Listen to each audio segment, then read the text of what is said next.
Hello everyone, मैं फिर से आ गई हूँ आपके लिए एक नई रेसिपी लेके। तो हमेशा मैं आपको कुछ चटपटा और तीखा की रेसिपी बताती रहती हूँ। चलिए आज कुछ मीठा हो जाए। तो आज मैं आपको दो चीज़ों से बनने वाली मिठाई और झटपट बनने वाली मिठाई की रेसिपी बताने वाली हूँ। फेस्टिवल का सीजन चल रहा है, आप किसी भी फेस्टिवल पे आप ये मिठाई तैयार कर सकते हैं और किसी व्रत में भी खा सकते हैं, फास्ट वगैरह में, फास्टिंग में आप खा सकते हैं। तो चलिए स्टार्ट करते हैं। इसके लिए मैंने दो चीज़ों को लिया है। सबसे पहले ये मैंने लिया है 1 लीटर दूध। 1 लीटर, इसमें ये 2 थैली आधा आधा किलो आधा आधा लीटर की हैं। तो 2 थैली को मैं फुल क्रीम मैंने मिल्क लिया है। तो इसको मैंने एक कढ़ाई में चढ़ा दिया है।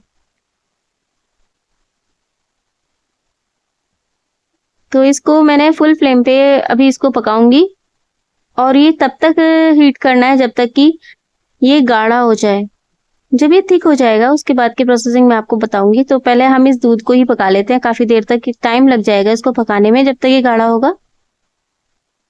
और ध्यान रखना है कि इसको चलाते रहना है, इसको छोड़ना नहीं है बीच में।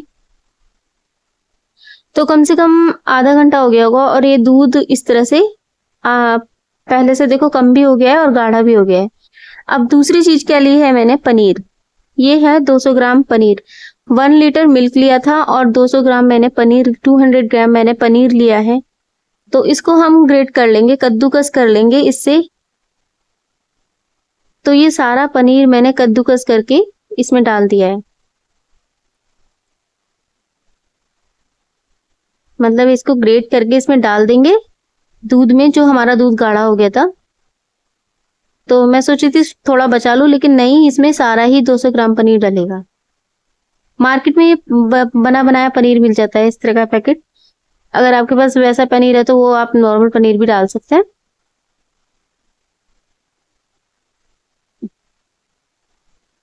तो फ्लेम मैंने बंद नहीं करी थी, उसको फ्लेम को थोड़ा धीमा कर देना है। और फिर भी इसको हाथ नहीं रोकना है, इसको चलाते रहना है, नहीं तो दूध लग के ना जल जाएगा और जलने वाली स्मेल जो इतनी गंदी लगती है ना, तो ये सारी हमारी मिठाई खराब हो जाएगी।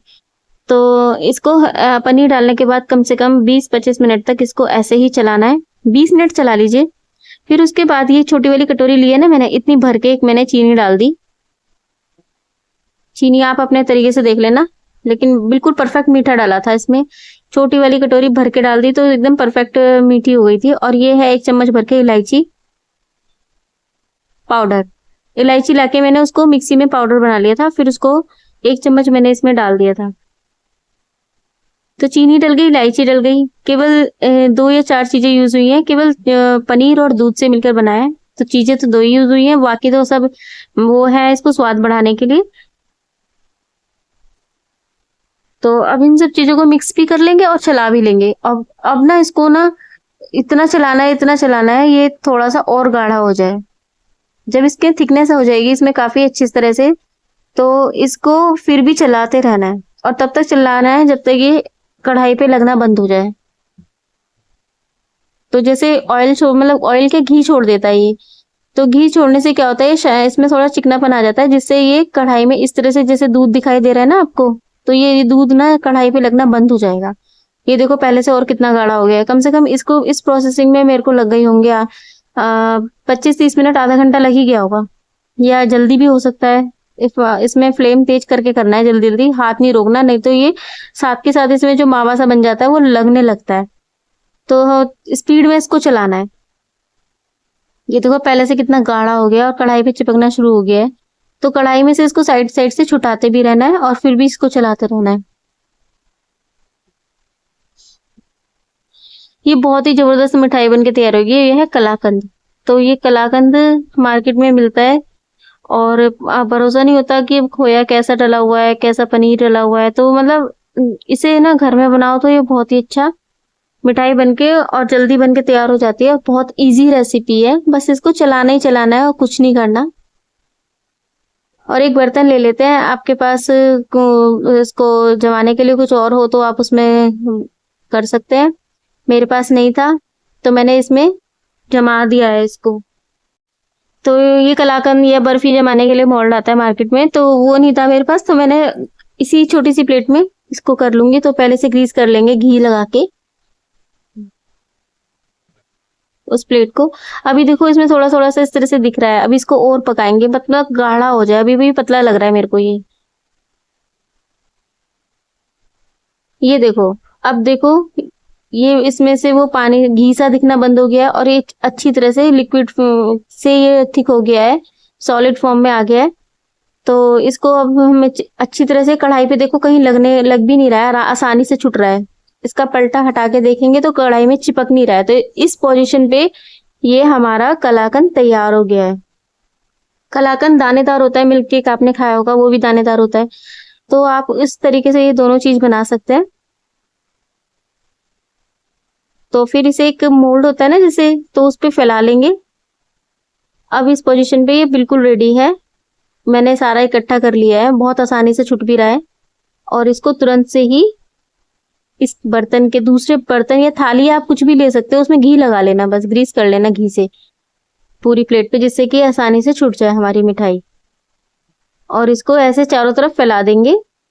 इतनी सी मिठाई बनी है, मतलब उससे केवल 1 लीटर दूध से। मुझे पहले अंदाजा नहीं था कि मतलब कितनी बनेगी, तो मैंने पहली बार ही ट्राई करी है इस तरह से मिठाई। और ये आप तीज त्योहारों पे आप बना के खा सकते हैं। अभी रक्षाबंधन आने वाली है, जन्माष्टमी आने वाली है, तो आप ये मिठाई उन फेस्टिवल्स पे आप बहुत अच्छे से बनाएंगे तो बहुत अच्छा रहेगा। आप मतलब लगता है ना जैसे घर में सब कोई पंजीरी बनाता है, कोई कुछ बनाता है, तो आप ये भी ट्राई करना। तो एक बढ़िया सा कलाकंद बनके तैयार हो जाएगा घर बैठे। इस पे आप चांदी के बल्ब भी लगा सकते हैं। और इस पे कुछ ड्राई फ्रूट मैंने काट के रख रखे थे।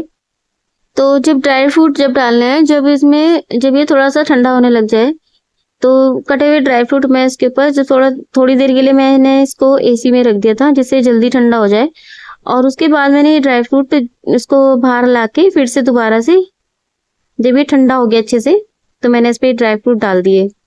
जो भी ड्राई फ्रूट आपके पास हो अवेलेबल, तो आप वो इसमें डाल सकते हैं। पिस्ता ज्यादा डलता है इसमें, तो वो मेरे पास नहीं था, तो मैंने केवल बादाम वगैरह डाल दिए थे। और फिर इसको कट करना शुरू करेंगे।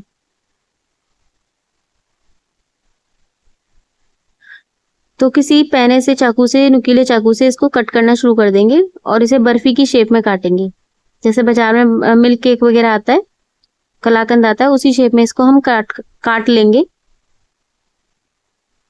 तो साइड में ये गोल है ना, राउंड है, तो पहले साइड की किनारी को मैं इस तरह से काट लूंगी और फिर उसके बाद इसके बीच के पीसेस को बाद में निकालेंगे। ये देखो साइड की किनारी काट लेंगे तो वो साइड वाले पीस अच्छी तरह से चकोर हो जाएंगे।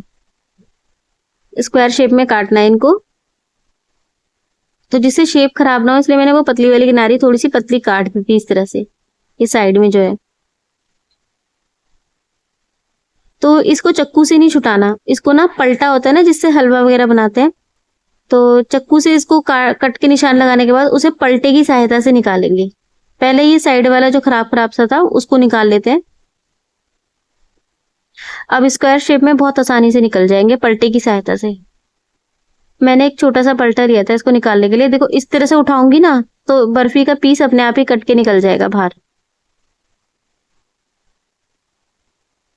ये देखो, और थोड़ी शेप खराब हो जाए तो इसको आप वापस से हाथ से या चक्कू की सहायता से इसको वापस से ब्लेंड करके इस तरह से दबा के सही कर सकते हैं।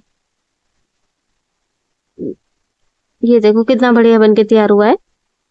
इसी तरह से मैंने सारे पीसेस निकाल लिए थे और ये हमारा कलाकंद घर बैठे इतनी बढ़िया मिठाई बनके तैयार हो गई है।